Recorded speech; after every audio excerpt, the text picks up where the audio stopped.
Hey guys, welcome to Sopi Mix Studio Umbiamas, conectando Aruba com o mundo via vídeo podcasting. Conectar conosco, compartilhar ideias e histórias para nos inspirar e para nos abrir. Sopi Mix Studio é a plataforma de podcast na Aruba. Follow-nos no Facebook, subscribe no YouTube ou na plataforma de podcast preferida. Escute o podcast preferido que hora e onde está. Sopi Mix Studio, powered by Credits, botou ideia? Credits educava e prepara a abo para ser um empresário exitoso. De business plan, guia personal e préstamo para negócio até com 100 mil forinhos. Bira para mês donho com Credits. Sopway, passa na Sopway para o sop, salada, wrap ou flatbread e mais fresco. Com 7 localidades ronde Aruba, nós está cerca de Ibo. Sopway. Swing Masters, organizando events, conferences of weddings, Mr. de luz, sound, staging, DJ, trussing of flat screen, Swing Masters está claro para ser boa fiesta um êxito. Swing Masters. E agora, Sopi Mix Studio é plataforma de podcast de Aruba, está apresentar. Yo, you don't know, we going global with this thing. Boom, top class, university, what a global opportunity. Arubian University, take part, come join me. Together for the local experience, spread the culture over the nation. Let's build up the community, learning and teaching in diversity. Hello, and good afternoon. Good afternoon, Deborah. Good afternoon, Cherise. How are you? I'm doing awesome. I had an awesome day, met some awesome people this week, and I'm energized. What about yourself? Trying to get there. But that's also part of the conversation today, our well-being. Welcome to another straight-up conversation about education here on Sopi Mix, a program sponsored, powered by the University of Aruba. And who are we, Cherise? We are straight-up conversation about education with the intention to share island stories and also ask challenging questions so we can learn more about our health, in this case, our culture. And I am Cherise Hoendaly, coordinator of the Offices of Student Affairs and Marketing. And who are you? I am Deborah Alexander, and I would like to focus on having our guests tell their educational trajectory to us, because that's all part of lifelong learning, finding those answers to the questions on what have you learned throughout your life. So we are here with two beautiful ladies, and they are our colleagues. They are our colleagues. I am going to introduce Juliette Chu.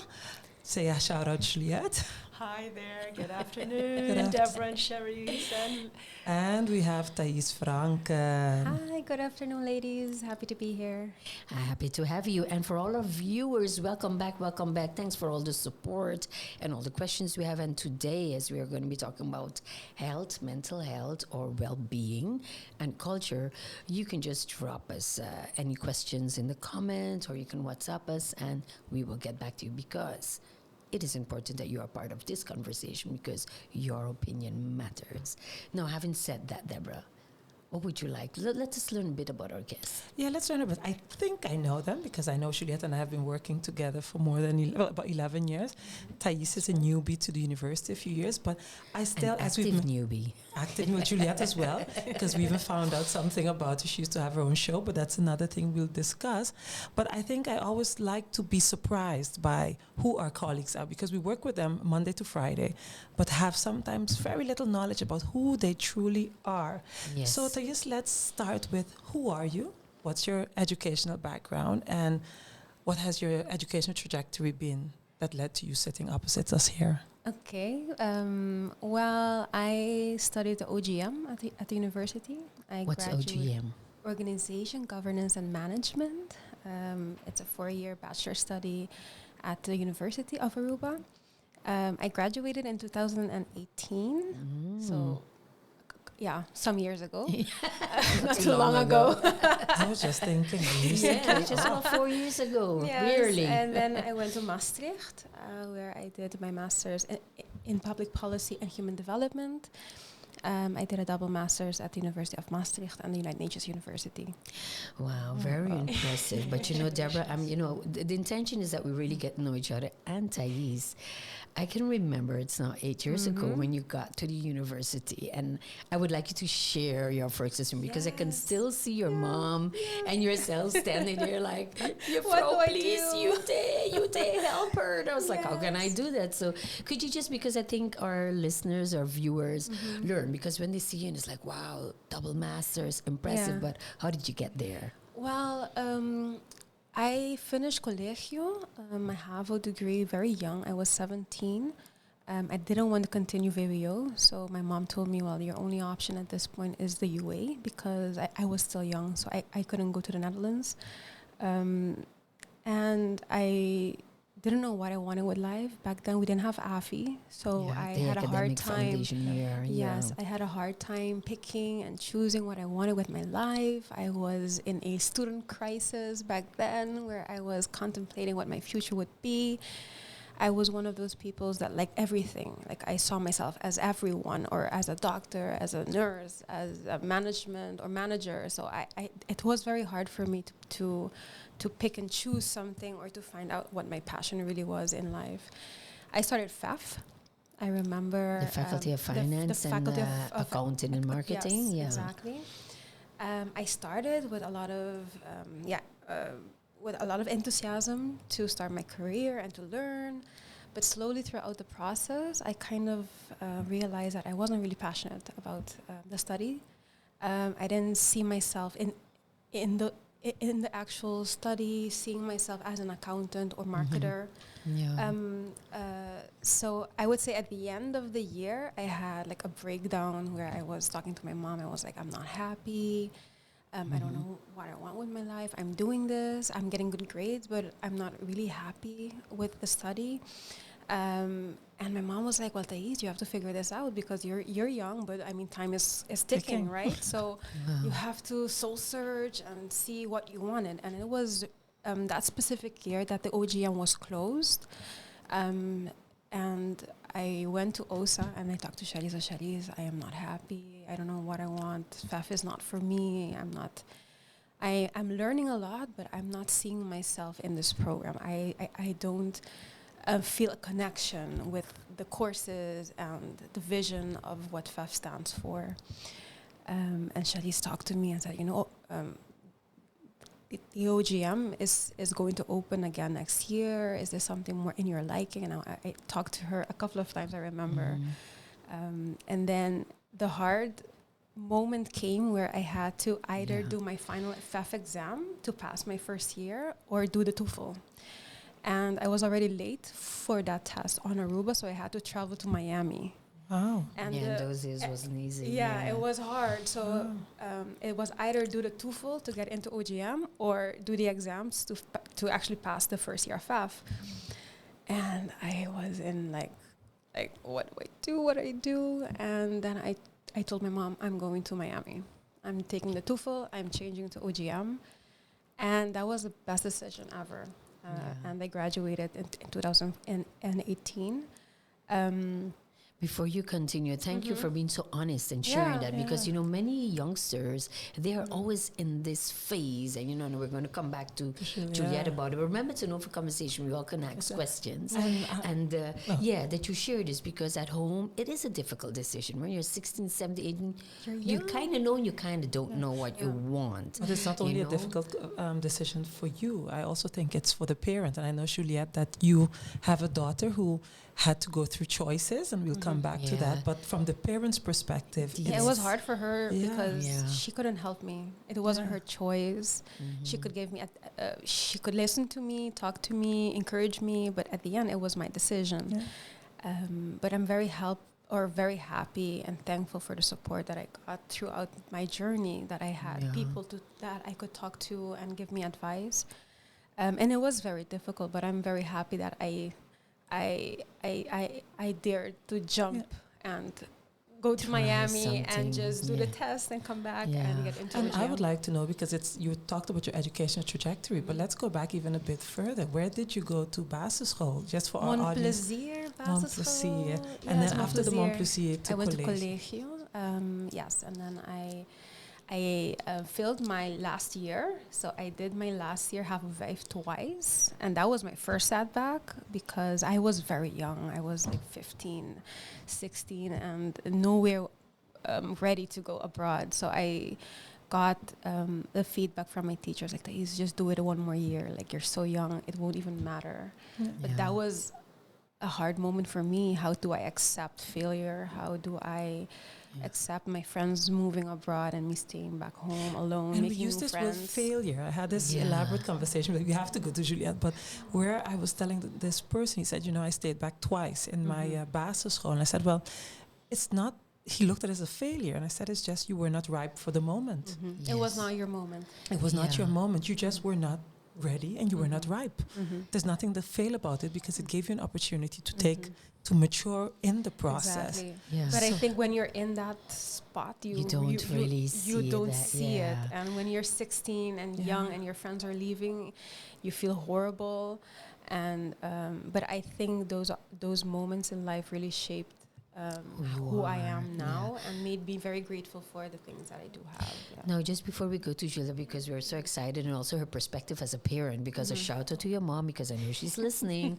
She's been so supportive and so open, because I remember she would come in the office, she goes like, "Thais, abo misisa. You got to know I'm just going to listen." And as a parent, sometimes you have to be supportive by only listening and looking at your child and help her just, creating this safe space. So really shout out to your mom, creating a safe space for you to have your doubts. Yeah. So now you came at a university, and how do you get to Maastricht? Could you just elaborate a bit, university and then going to Maastricht? Yeah. Is it the university give you opportunity, just so it can be clear how you got there? During my time as a student, I went on exchange to Belgium. I did summer school in The Hague. So I got a lot of opportunities to go abroad and to make friends and to learn about the world outside of Aruba. The new friends, not those The that new left. friends, that yes, left you behind. yes, exactly. But during those experiences, I definitely was convinced I want to do my master's. I want to continue. I want to move abroad, finally move abroad.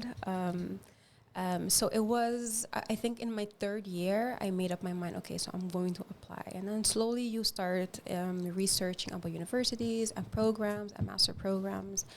And the University of Maastricht really spoke to me. It's a really amazing city. 15 minutes you're in Belgium, and another 15 minutes you're in Germany. So I felt completely international. And it was quite a journey because it was a double master. So I had to apply not only to a UM, so the University of Maastricht, but also to the United Nations University. And that process is a very, it's a very hard process. And I had to start really early.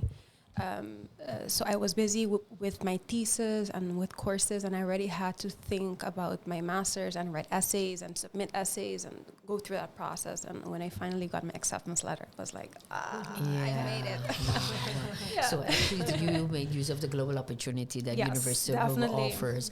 Can I just ask one more question before we go to Juliette? No. Oh my God, I'm sorry, viewers, because sitting there, she's like, well, Just we'll come back to you, fascinating. Thais. We'll come back to you because it's there you go. all the Audience, questions. I'm you going see how nowhere. it goes. You see how it goes. This is But very if you just tuned in, this is Straight Up Conversation about Education, a program powered by the University of Aruba, where we create a platform to share island stories and also to have different opinions, because we are here to learn from each other. So Juliette, back to you. So Larry asked you the same Welcome. question. Yeah, welcome. So Thank you.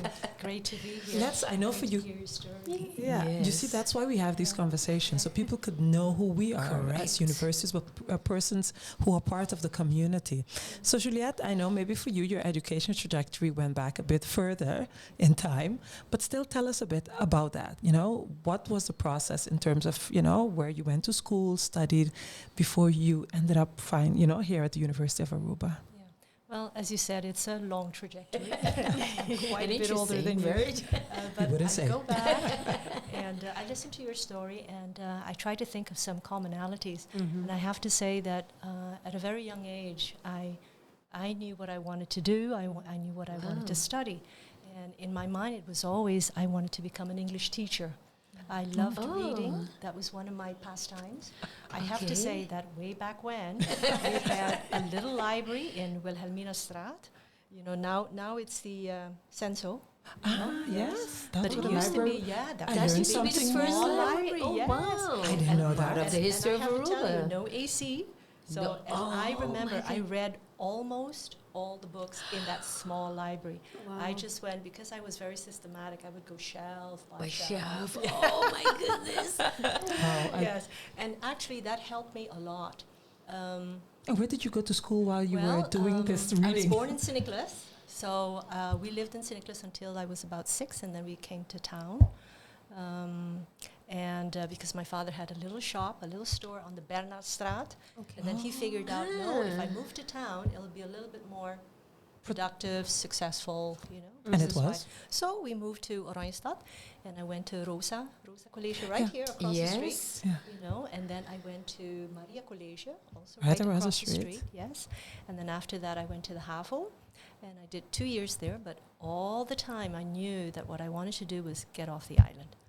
That was that was you Yeah. know, like a lot of, and I have to say a lot of met de papleven meegegeven, as they would say in Dutch, that from small you were taught you gotta leave once you're 18. No, that I was your wasn't taught that. internal. I wasn't Awesome. taught that at And that's a all. I cultural had aspect, I respect. guess, as Exactly. well. Correct, The cultural correct. aspect is actually preferably from my ethnic background, being Chinese, the Chinese to you.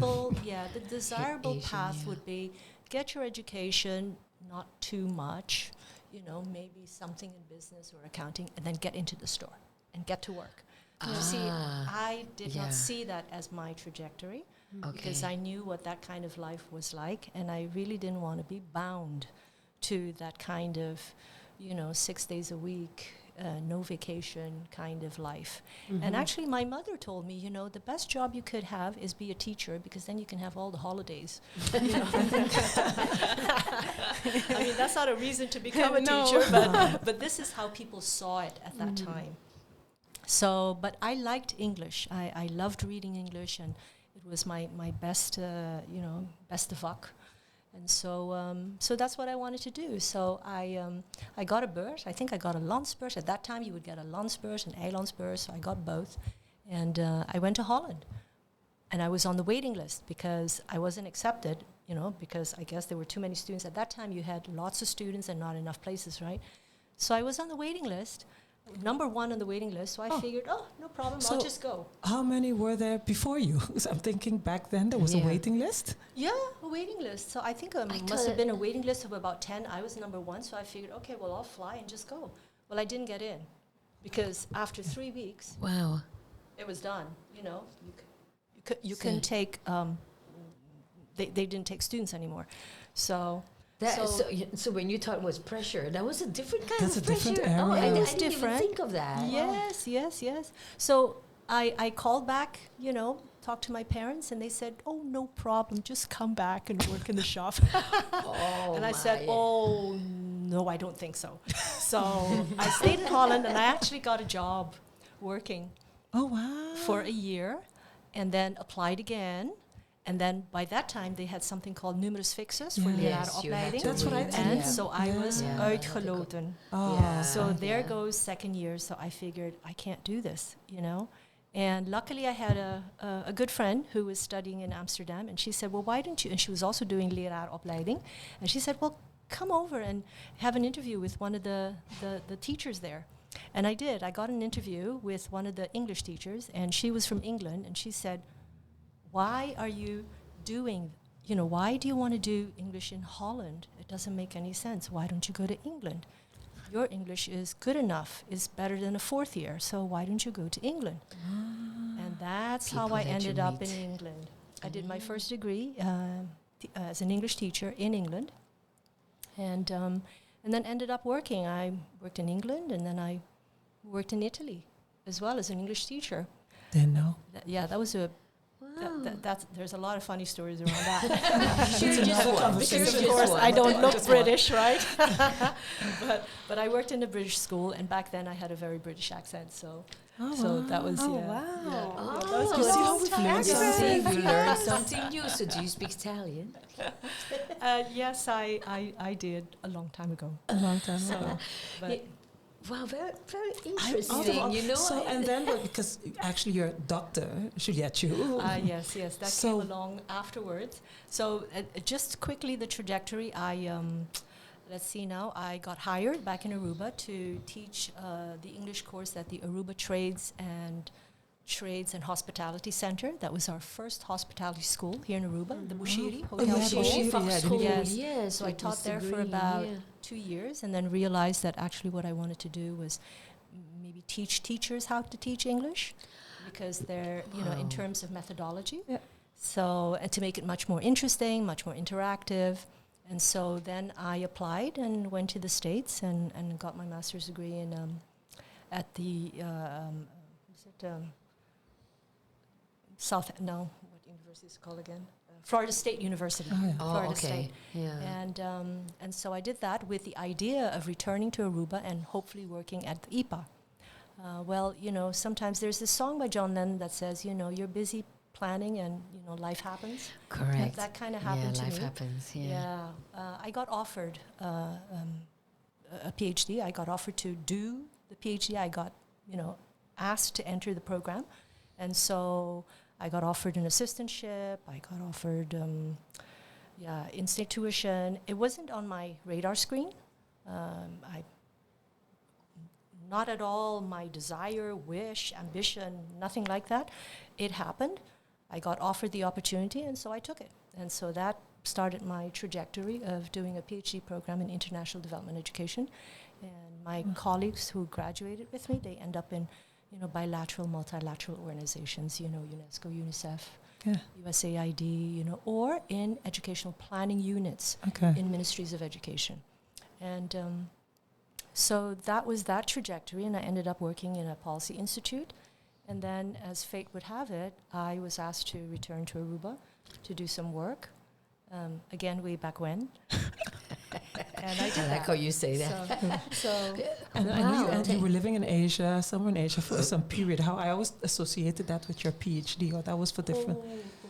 no, that was later. Let's see now. Because of the years, I've got a bit of a trajectory. So I was invited to come back here, and so I worked with the Aruba Quality Foundation, and was part of that, Roy that Mesas, whole yeah. initial movement of educating and preparing, this whole quality award system, and helping organizations to really look at quality of service, quality of processes as a way of business. And so that was a few years that I was here, maybe about 7 years, and then I left and returned to the States. And from there, we went to China. So I lived in China for about a year and a half. Thesis, like really? Yes, I lived there for about a year and a half, and then from China I was asked to return here to help with creating the National Education Plan. So I did that from China, and that was quite interesting, traveling up and down. But we were able to do that. Wow. And that was also the first National Education Plan of Aruba. So you see, it's not only her educational trajectory, also her Yes. professional trajectory. Yes, and actually not even really thinking of something, and sometimes I guess just being open to the universe Exactly. and see what comes your way. Yes. That's exactly the way I would put it, because the phrase by John Lennon, you're busy planning and then life happens. I would So describe beautiful. my life like that. Many of the things that I ended up doing, I actually did not plan. The PhD is one of them. When I look at the younger people today, I'm amazed by their goal-oriented choices. I mean, I've heard some of them say, yes, I'll go for my bachelor and then my master's and then my PhD, just in one breath. And Life to me, happens. that's pretty amazing. But it's good. It's just amazing, because I think back and, oh, wow, I didn't do that like that at all. But I Things also just showed think up. with a PhD or a master, sometimes just taking that break to figure out who I am, what I want, and Absolutely. and then also by the time you go for the masters or the PhD, it's even more doelgericht. Yeah, and you vind own ik. it more. Goal oriented. And also, maybe it fits more with who you are. That's what I Yeah, experienced, and yeah. I've said in the show in the past. When I got my master's at a later age, I had already defined who I was, and the masters did not define me. It just was a confirmation of something you had in you. While you see some people, the masters defines who they are because they think, well, this paper says I am qualified, whether you had all 5s or 6, you know, it doesn't matter. It's who I am, and I, based on this, this is my value. And for me, it was, I had already proven what I was of added value. But that's how I look at it. Yeah, but thank you very much for sharing that, Deborah, because I think your listeners and viewers, if you just tuned in, this is Straight Up Conversation about education program powered by the University of Aruba, sharing island stories, because I think it's very much so that if we stop and think and know who we're, you know, the persons who's sitting on the other side, we get to understand them better, because everybody would hear them say, you're so lucky, you got that opportunity. And in your case, life happens. In your case, You work for it. Right, you worked very hard Life for wasn't it, and happening. you had to do some sacrifice, you know. Before we will go into the theme on, you know, because we have a program, a well-being program at the university, you know, the link of culture and well-being.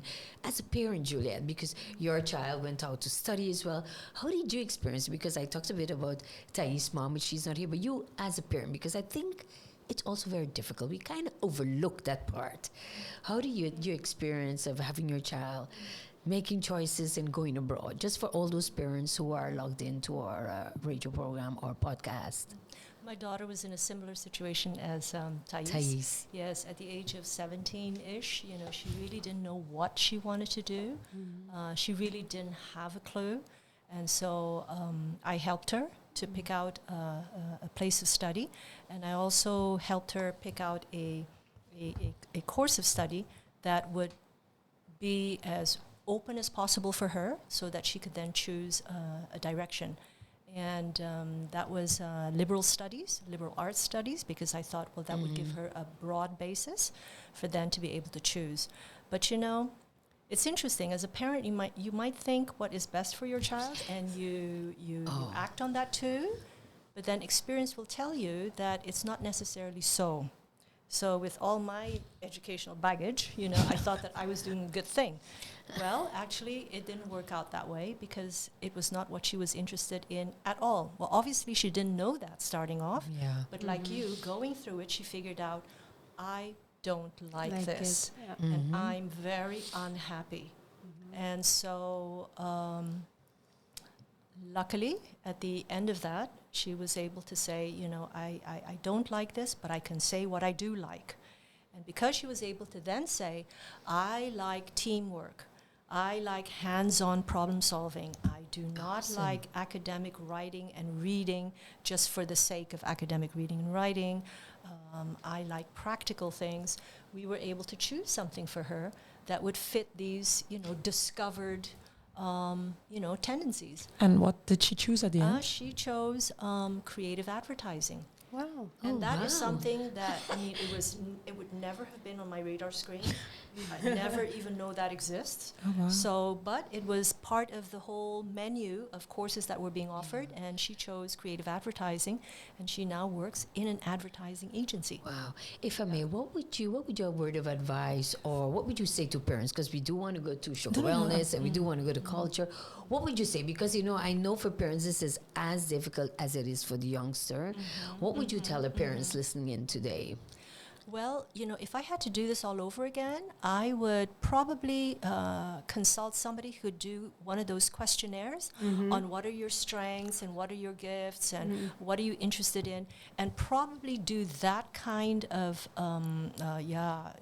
analysis. Yeah. You know, and I think you can get that with a psychologist or do that with a Yes, psychologist. and Even also online, you the- have many of Or those. online, Right, yeah. 1, 2, 3 Yeah. studie 1, 2, 3 keuze. yeah. We Yeah. also have the academic foundation year. That is where our Yeah. colleague Kevin Richardson really guides students. You know, they're not sure. You get, you know, the research techniques. You get a skill training, but you also get a lot about personal development. What do you want, and who are you? So, you know, for those listening, if you're not sure, we invite you to, you know, just log on at the University of Aruba, surf our website, learn a bit more about the academic foundation year, or send us an email at osa@ua.aw, and then we can answer your questions, or you can come by. So And don't forget, our website is www.ua.aw.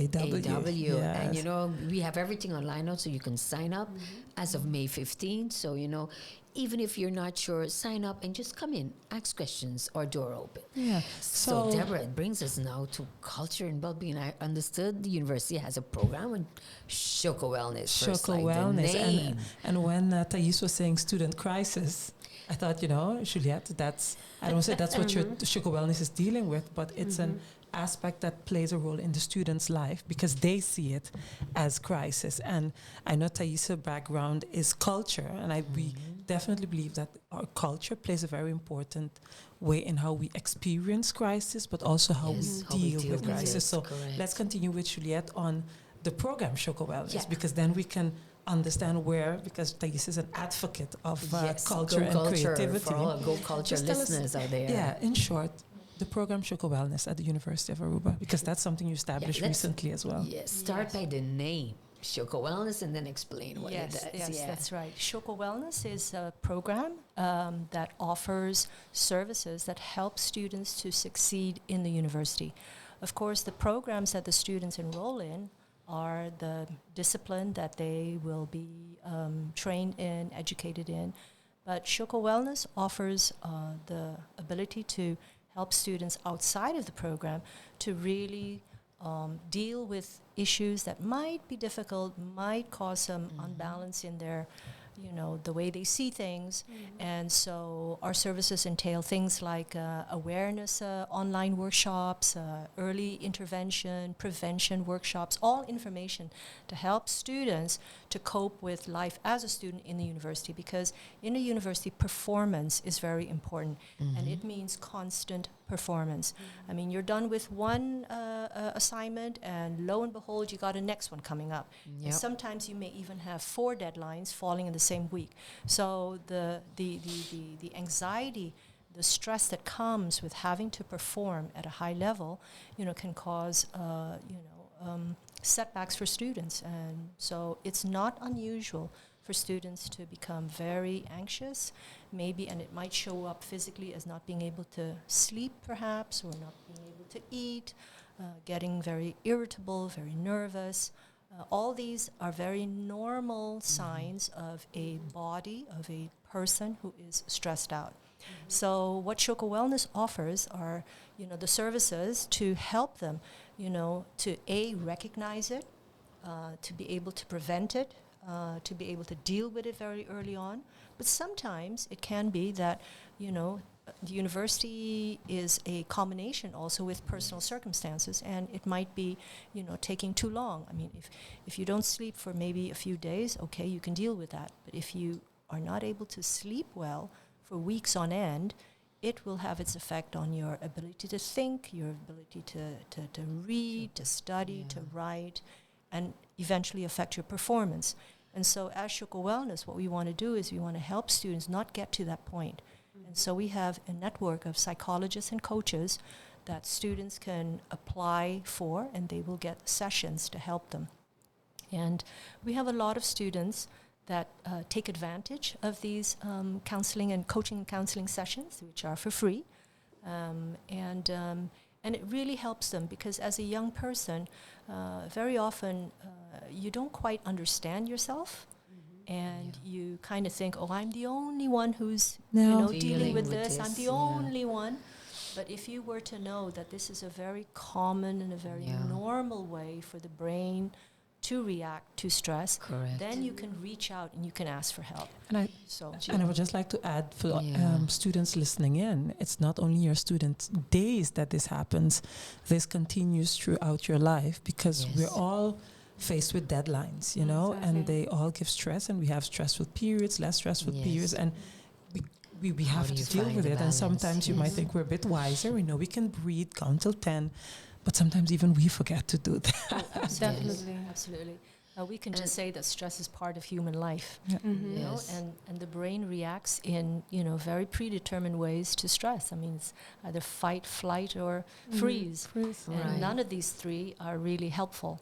And so Shoko Wellness helps students, gives them the tools, the information, the strategies to be able to go beyond fight, flight, and freeze. Thais, they would say that health is greatly influenced by complex factors such as where we live and the strength of our families and communities. Now, how is it with the culture and what you've experienced yourself, going abroad, coming back? What could you tell us a bit, and then we'll make the link to well-being. Yeah, and it's very interesting because I think for many of us on the island, we are kind of programmed to think that we have to go abroad. It's almost innate. It's just so automatic that our next step after high school is just the Netherlands. That's it. And I think for me, it created a very interesting dynamic where I was forced to kind of evaluate who I am and what do I want and how has my upbringing impacted the way I see the world. When I traveled, how has my upbringing impacted the way I see other people and other cultures and the way that I make friends, the way that I immerse myself in that community, right? So when I went on exchange or even in summer school, there was a huge culture shock for me. I met people from all over the world, China, Korea, the States, Greenland, Switzerland, from all over, South America. How do you go about talking to people that speak different languages and eat different foods and have different religions and have the various value sets? And it was hard for me because I don't think we prepare our young people for that enough, because even though that I stayed here and even though that I started my journey here, it was still kind of difficult to kind of navigate that territory or new territory at least. And on one side I'm thinking, I understand. And once I'm like, yeah, but we're in Aruba, Togo, we're so multicultural. You know, we're we open always to say that, all the but I cultures. There, how many cultures right. living here, and we have so many people we deal with. I think it's an assumption that we have, because the same thing that we say, we speak 4 languages, but I can count on my hands how many people really can speak fluently in 4 languages. So we kind of boast and brag about certain stereotypes that, okay, we speak 4 languages, we're multicultural, Right. but the way we live is not always multicultural because we kind of stick to our own. And in my case, I'm very fortunate that in my environment, I was very exposed to different groups of people. My parents are, I wouldn't say interracial, but my mother has a Surinamese background and my father a more local Aruban background, but I spoke Dutch and Papiamento at home. I ate Surinamese food and more Aruban types of food. So I was already used to that in my household, but still when you move away from home and you have to kind of learn about new cultures and some things that other people might find normal for you, it's like, oh, this is something new. I don't know what they're talking about, or I don't know this lingo or this joke or this internal joke. But it was very hard. But because of those experiences, I think I am now more able to connect with colleagues internationally and have those international friendships. So if I may ask, I know you're going to ask a question too. What would you do differently? So now you are, Thais is not only an alumni, but she's also one of our lecturers at the University of Aruba in the OGM program and also in other programs. What do you do different if you look back on how the lecturers then or what you've been taught, and how do you do that? What do you do differently, and what would you like to share with our listeners and viewers on that aspect? Because I know I learned much more from my culture when I was abroad than when I was living in Aruba. I think I do integrate culture in my assignments and in the projects that I give my students. I allow them to specifically work in groups of people with different cultures, because many times you see that students kind of stick to the people that they know, and they're afraid, even on Aruba, right? They're afraid to kind of immerse themselves with other students of other backgrounds or even other faculty students, right? So they always stay together. And in my assignments, in class assignments, projects, I always kind of force students, encourage students to kind of meet new students and work with other people that maybe have a another set of values or Yeah. background or culture, right? Yeah. So that is very important. And I also stress about, take those opportunities that the UA gives you, right? Go on exchange, Yeah. go and explore, because those opportunities are going to shape the rest of your life. I Definitely. enjoyed when I did my bachelor's, being able to go abroad a year and a half. Yeah. It taught me so much about who I am, about other people. And I was thinking on a conversation I had today with a student who just returned from Holland with a master's from Erasmus. And he was very successful, completed. And he was like, yeah, but I stuck to the international school students because we knew they had a drive, And I didn't go with the Dutch because, they were a bit happy with the 6. And I said, well, these are all stereotypes and biases that we also Correct. have about each other. And it's important in our student years to really just go through every learning experience, every project, every group, and learn, because not everyone is the same, and you miss out on connecting with people and learning from them as well. So that was something that I found interested. But let's bump up Periba Cultura, because that's we used to do a video cast. And Shout out to Amy who's Richards, also alumni of the yes. university, and also very active with Thais on Go Culture. So the floor is yours. Yeah, I mean, when I graduated from the OGM, my thesis was about the CCI, so the creative industries. I come from a very musical family. Some of my family members are superstars, to say the least. But I saw the lack of vision that we have as an island on creativity in general, and that it's an asset, it's a value, it's an economic value. And I think for generations we've been talking about diversifying. And as a young student, I was like, okay, how can I combine my OGM values with passion and a gap that I see in society? And then I did my thesis on the impact of the creative industries on Aruba. So I kind of did an exploratory research about the possible impact that this could have in our society and in our economy. And without knowing, I kind of became the poster child for creative industries on Aruba. Everyone wanted me to write articles and do presentations and talk about culture and creative industries.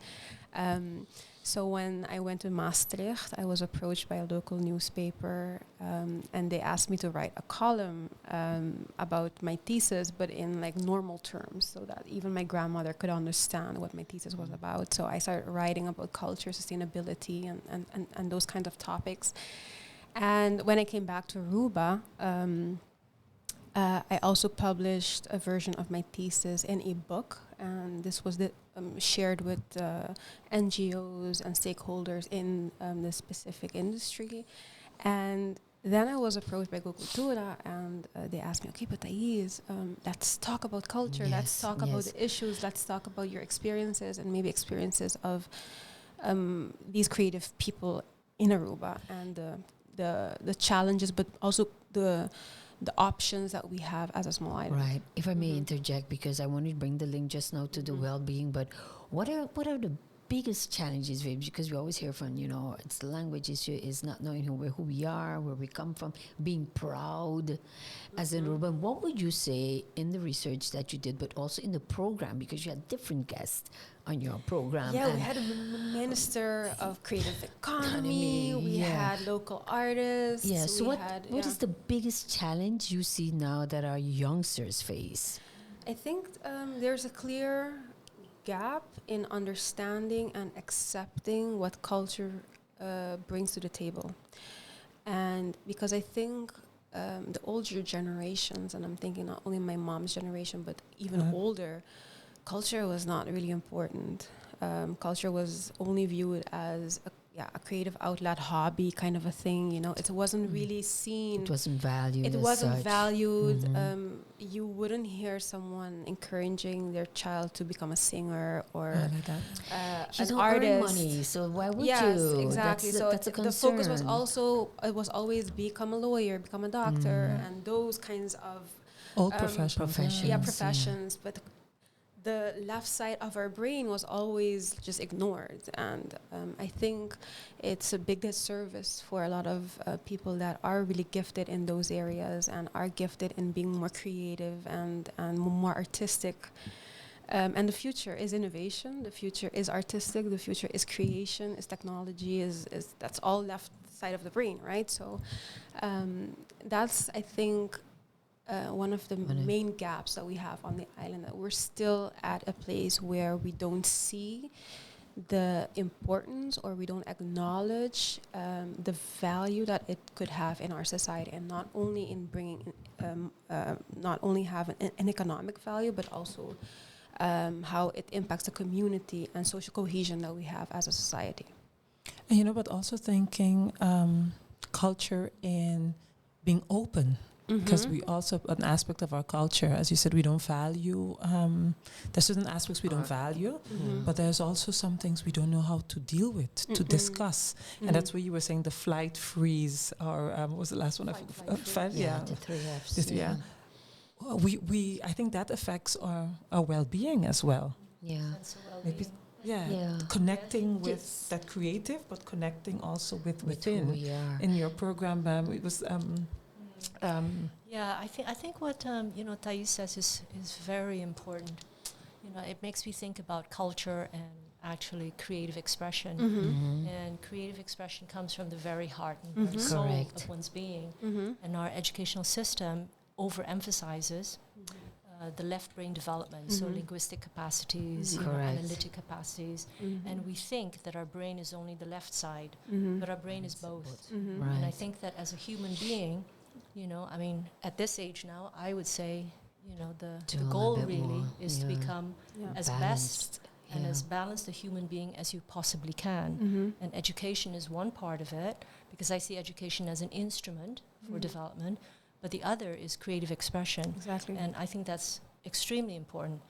There's a saying, I don't know anymore where I heard it, but the saying is that you can tell the maturity of a civilization by the expression of their culture. Exactly. So you look at their musical expression, their artistic expression, and you can tell the maturity of a civilization. And when you look at Southeast Asia, you look at China, you look at India, and you look at actually also ancient cultures, and you look at the artistic works that they produce, you can really, you can really feel that this is a deep, deep culture. And what do I mean when I say deep?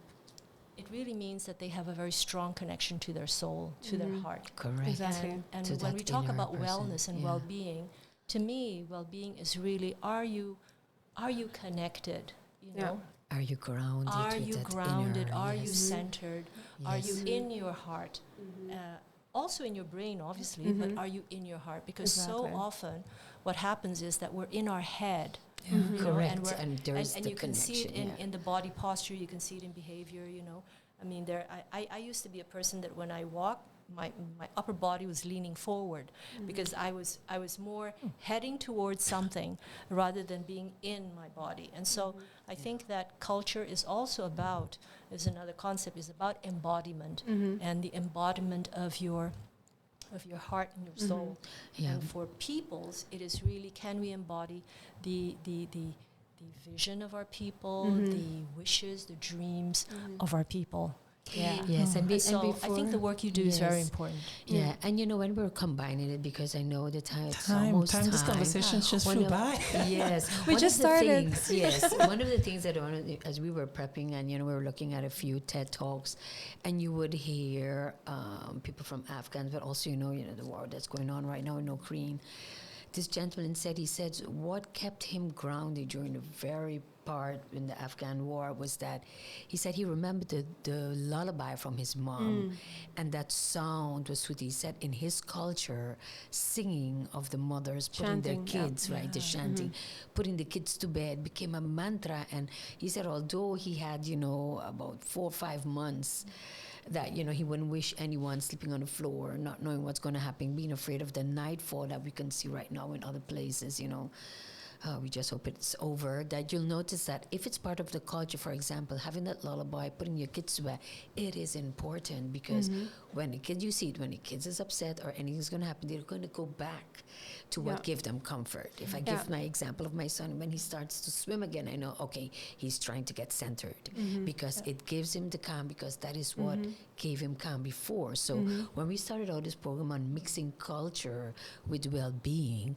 then, you know, Juliet, we're all in higher education. What would you like to see in terms of higher education and bringing in the culture and the well-being for all our students in Aruba? You know, we're not talking just only like a university, but we're looking, you know, I know it's right. It's a complicated question. Yes. Well, I think a university is an institute of higher learning, and so you can expect that when you go into university that you would be, you know, learning, working with knowledge at a deeper, broader level. So that's a given. Yeah. So there is a higher level left brain training, you know, sharpening your analytical skills, gaining knowledge about a particular subject, deepening into it, learning how to investigate and broaden our understanding of things. So you expect that. However, I do think that the right side of the brain is also important. And I am very happy that the University of Aruba has Shoko Wellness, because it offers then the other half side, if you will. And so in Shoko Wellness, we offer things like mindfulness, mindfulness meditations, to actually help the left brain move away from fight, flight, and freeze, because the stress will remain. And I think it's very important for students in higher education, but everybody, like Deborah says, everybody, to really be able to understand how the body operates and tap into tools that, you know, come natural to us, like sit still and breathe and not do anything. Exactly. But it comes natural to us. I do think that it is a challenge for us in the culture that we are that we are raised in, or that we have on the island. And I think this is also with my experience being a teacher now, that I see students that need the help and but they're so afraid to accept that they need help, and what will my peers think if I need to go to a coach or to a psychologist? Like that stigma is very heavy still in our culture, where you have maybe grandparents or parents that don't want to accept that their child might need a coach or a psychologist, or might need some more attention to give them more tools to kind of deal with the anxiety. Like no one really, we never used to talk about anxiety and being afraid. And now with, I think during COVID, I think that it really came out, and we had to deal with it, and we had to start talking about it. And even at the university, I think we had to start talking about Deborah, what these things could have. It's almost another topic, but I know it's almost time. We passed the time already. It's time to go. For our viewers and listeners, thank you so much. Yes, we need to go back to the part 2. This is straight up conversation about educational program powered by the University of Aruba, and we had today Thais Franken and Ms. Juliet Chu, colleagues of us at the University of Aruba. We really got to know a bit more about them.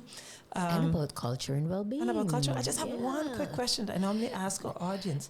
I know you speak Italian. I know you love, reading English book. But tell us something, a little secret that no one would know about you. That your friends would say, this is so typical of Juliet. Or Thais, about you. What would your friends say? What would your friends say about you? Just in one word. One, describe yourself. Something. She likes to bake. She likes to knit. Something that, we can go around at the University of Aruba and say. Oh, I like to sing. Oh, really? Really? You see, that was a secret. This is okay. Yeah, we're here. Let's go out to karaoke or something. And that's for we should have what would my friends say? I think I'm very Amy, loyal. are you listening? What would you say? I'm very loyal, and I love to dance, artistic. I love to write. I love to cook. Okay. I took up gardening during COVID, but now I don't have time to garden. We all did that. But anyhow, I would like to thank our viewers, your audience, our guests. This is straight up conversation about education. University, where we're creating a platform where we can learn about each other, about Island Stories, so we can empower each other and learn more, and all become a life lifelong learner. Yeah, that's important. Thank you. Thank you for being here, Thank Deborah. You know, Cherie said lifelong learners. That's I think Exactly. throughout life we Yeah. Yes. have to continue learning, and not because we finish the university. That's where we stop. That's where we actually begin in There you every go. aspect of life. So I would like to say, everyone, tune in next week again, same time, same place here at Soppy Mix, and where we'll have other interesting guests. And if you have any questions, remark, or you would like to be part of the show, do send us an email at cll@ua.away or at just OSA. put it in the comments. Put it in the Just put it in comments, the yes. comments. We're on all social media platforms, so we're here to serve you and be part of the community. Yes, definitely. So Yes. thank you, guest, and till next week. Bye. Thank you. Bye-bye. Yo, you don't know. We going global with this thing.